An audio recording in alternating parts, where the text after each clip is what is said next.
په ښه او بدو به پوهیږي انتخاب به وکړي په ښه او بدو به پوهیږي انتخاب به وکړي او د وخت غوټۍ به هم ځان وسپړي ګلاب به وکړي او زما پښتون لا خپلو وینو کې ککړ دی خانه زما پښتون لا خپلو وینو کې ککړ دی خانه وخت به راځي چې ستا د هر ظلم جواب به وکړي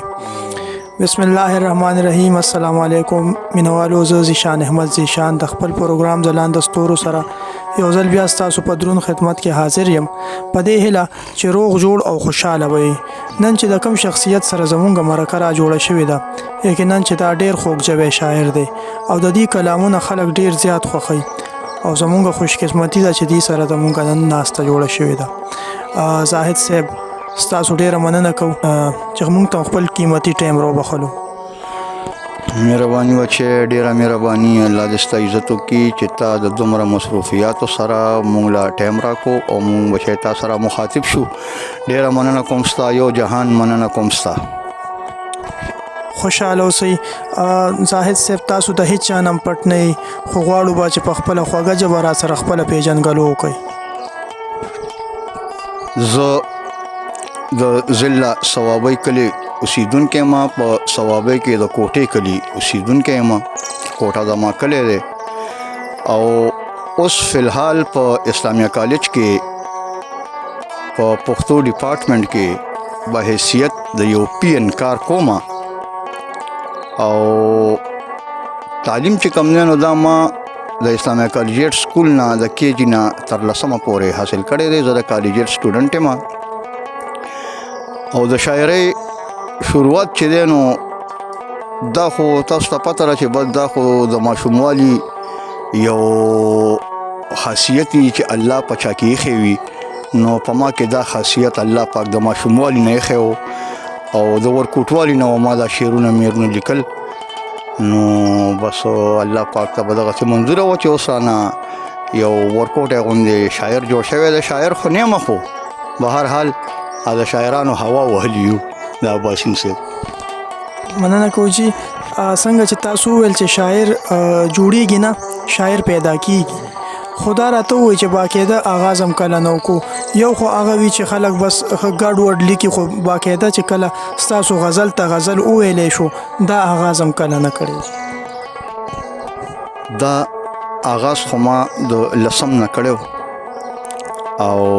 د 10 زما یو غزل دی چې هغه به زه ستاسو تر مخې کړم تاسو وویل چې هغه غزل در سره شریکوم نو مهرباني وکړئ هغه را سره شریک کړئ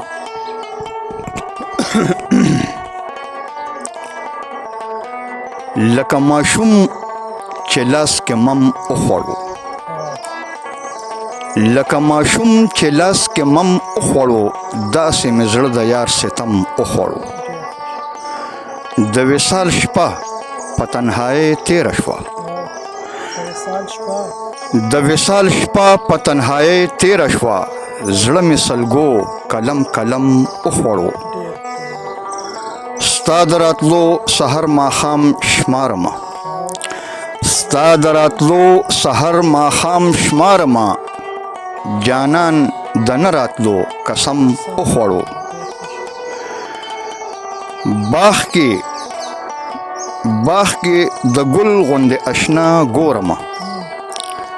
باغ کې د ګل غوندې اشنا ګورمه ګوره ګلچین رانه ګلفم وخوړو باغ کې د ګل غوندې اشنا ګورمه باغ کې د ګل غوندې اشنا ګورمه ګوره ګلچین رانه ګلفم وخوړو او ماښام پیچور د رقیبانو جوړ شي ماښام پیچور د رقیبانو جوړ شي سحر مې زړه د جانان غم وخوړو او د زاهد زړه نه څه خبر دی اشنا د زاهد زړه نه څه خبر دی اشنا ظاهر خوشحال وي پټ ماتم وخوړو ډیره مننه کوم ستاسو کلام یقینا چې ته لسم جمعات نه دومره ښکلی او خوندورو نو اوس خو به پکې لا نور هم خواږه راغلي وي او زاهد صاحب ستاسو ډیر ښکلی غزل مونږ واورېدو دا راته ووایي چې تاسو په غزل نه علاوه په نظم کې کار کړی دی په یعنی په بل صنف کې هم څه کار کړی دی نثر وغیره نو چې رښتیا خبرې نو غزل لیکم او ډیر په شوق لیکم په نثر او په نظم باندې مې داسې څه خاص کوشش نه دی کړی امید دی چې کوشش هم پې وکړو نو کیدای شي چې نظم هم ولیکو خو زه د غزل شاعر یم او غزل لیکم ډیره ښه ده جي دا راته ووایي زاهد صاحب ستاسو ډېر ښکلي کلامونه دي ډېر ښکلي غزلې دي او ستاسو چې کومه کاپۍ مخې ته پرته ده نو یقینا چې دا هم یو کتاب دی خو ستاسو کتاب ولې نه دی چاپ تر اوسه پورې نو کتاب خو اباسین صاحب سره ما د دې خبره کړې مو او اباسین صاحب وایي چې انشاءالله ته دا خپل غزلې برابر کا دا ټیک کا په دې کې لږې ربایانې او کمې دی او پکې د یو څو نظمونو کمې دی نو دا پکې برابر کا او غزل اصلاح کو نو انشاءالله تعالی چې تعالی به زه د پیښور ټیکسټ بک بورډ نه کتاب وباسم زاهد صاحب ډېرې خوندورې خبرې خو تاسو نه واورېدې او زړه م غواړي چې نورې خبرې هم تاسو سره وکړو خو چونکې وخت کم دی نو ستاسو کلامونه را سره شریک کړئ دا یو غزل دی زه د جانان سترګو کې خپل د مینې کور ګورم زه د جانان سترګو کې خپل د مینې کور ګورم زما د مینې دی پې پور ورسره پور ګورم د زړه په ځمکه مې د مینې شور غوغا وي هر وخت د زړه په ځمکه مې د مینې شور غوغا وي هر وخت جانانه ستا په زړه کې هم د مینې شور ګورم او که د یار مینه راته هر ځای کې پیغور ودرېده که د یار مینه راته هر ځای کې پیغور ودرېده ما قبول کړی و پخوا هغه پیغور ګورم او له یار د کور په خوا و شا کې رانه بیا پټ شو له یار د کور په خوا و شا کې رانه بیا پټ شو هغه نادان زړه لیونی چرته شمکور ګورم دا ځکه نه درځم جانانه نو څه وجه به وي دا زه که نه درځم جانانه نو څه وجه به وي خو ستا د دې نه راتلو انکو او پښتو زور ګورم او دا زه چې جام پسې جام اخلم لیونی نه یمه دا زه چې جام پسې جام اخلم لیونی نه یمه په هر یو جام کې د خپل یار شونډې سمسور ګورم او د تن رباب لمې تارونه د رګونو راښکل د تن رباب لمې تارونه د رګونو راښکل د یار کوڅې لره ورځمه ټنګ ټکور ګورم او ګزران مې نشي د دې وخت د روغو خلکو سره ګزران مې نشي د دې وخت د روغو خلکو سره زاهد لزم د لیونو کلي کې کور ګورم او یو کلام را باندې بلم کوي دا غزل دی حسن او عشق دواړه پیدا دي د ازله حسن او عشق دواړه پیدا دي له ازله حاصلیږي په دوا باندې عشق کله سوځېدل د عاشق برخه اسماني ده سوځېدل د عاشق برخه اسماني ده چې رقیب غماس پیدا شو یو تر بله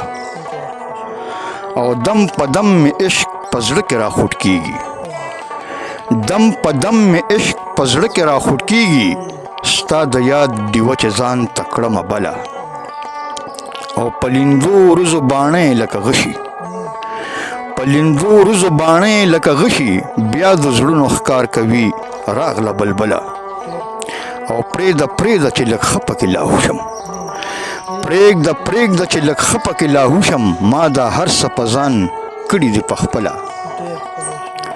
او چار چاپېره غوټۍ ګل شوې نو بهار شو چار چاپیره غوټۍ ګل شوې نو بهار شو لوپټه چې د مخه واړوله او عشق داسې سمندر دی ځان خبر کا عشق داسې سمندر دی ځان خبر کا بی ګدره بی درکه بی ساحله او د ساقي د میخانې مزه اوس نشته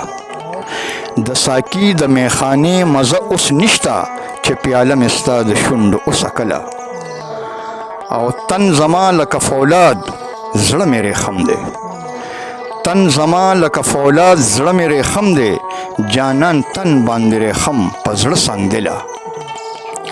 او عشق داسې عجیبه غوندې مرض دی عشق داسې